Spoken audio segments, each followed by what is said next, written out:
செடி. இந்த பயறு செடி இப்போ பால்கனியில் படுத்தி விட்டுருக்கு. இந்த பிளான்ட் வந்து முழுவதுமே மிகவும் பயனுள்ளது. இதனோட இலைகளில் புரோட்டீன் அதிகமாக இருக்குது. இந்த காய விடையிலும் இந்த இலைகளில் தான் 30% புரோட்டீன் அதிகமாக இருக்குது.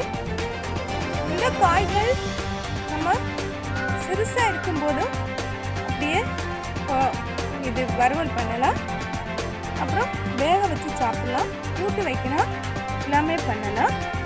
அப்புறம் இது வந்து முதிரும் போது பெரியதாக இருக்கும். இந்த இருக்கு பாருங்க,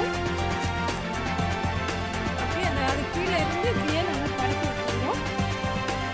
இது வந்து முதிர்ந்ததும் இதனோட காய்க்கு உள்ளால இதை போல மணிகள் இருக்கும். இது வந்து அப்படியே இளம் சிகப்பு கலர்ல இருக்கு பாருங்க. இதுல வந்து புரோட்டீன் அதிகமாக இருக்குது. அப்புறம் இது வந்து நம்ம என்ன பண்ணலான்னா வேக வைக்கலாம். வேக வச்சு அதை பூண்டு சால்ட்டு போட்டு வேக வச்சுட்டு கொஞ்சம் தேங்காய் சேர்த்து சாப்பிட்டேன்னா டின்னருக்கு நல்ல ஒரு சத்துள்ள உணவாக இருக்குது. இது வந்து இரத்த சர்க்கரை அளவை குறைக்கிறதுக்கு ரொம்ப முக்கியமான ஒரு உணவுப் பொருளாக இருக்கிறது.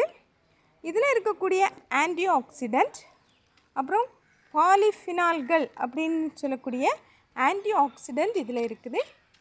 இது வந்து அலர்ச்சியை குறைக்கவும், இதய நோய், புற்றுநோய் அப்படிங்கிற நோய்களை குறிக்கிறதுக்கும் இது பயன்படுகிறது. இதில் வந்து விட்டமின் சி, விட்டமின் ஏ அதிகமாக இருக்குது. இது வந்து குடல் ஆரோக்கியத்துக்கு மிகவும் ஒரு சத்துள்ள உணவுப் பொருளாக இருக்குது. இந்த பிளான்ட் வந்து இதனுடைய வேர் பகுதி நைட்ரஜனை நிலைநிறுத்தக்கூடிய தன்மை இந்த பிளான்ட்டில் இருக்குது.